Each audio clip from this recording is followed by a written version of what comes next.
մեդիայի հարգելի հետևորդներ, այս պահին ջահագիրները Ամիրյան փողոցում են և թեքվում են դեպի Մաշտոցի փողոտան։ Ես այս պահին ջահն եմ կրում, որը խորհրդանիշ ունի անմար պայքարի հատուցման։ Կարճ ներկայացնեմ ձեզ, թե ինչ պատմություն ունի այս ջահը, որն այս տեսքն է ստացել 26 տարի անց։ Առաջին ջահագիրները հենց այս օրը 1999 թվականին են ստեղծել կավե շշեր և իրենց պահանջատիրությունն այդպես են ներկայացրել։ ABC մեդիան նրանց հետ զրուցել է հստակ պատմությունը ներկայացնելով։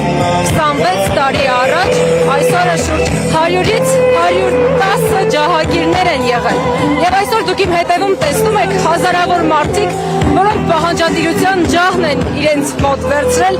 և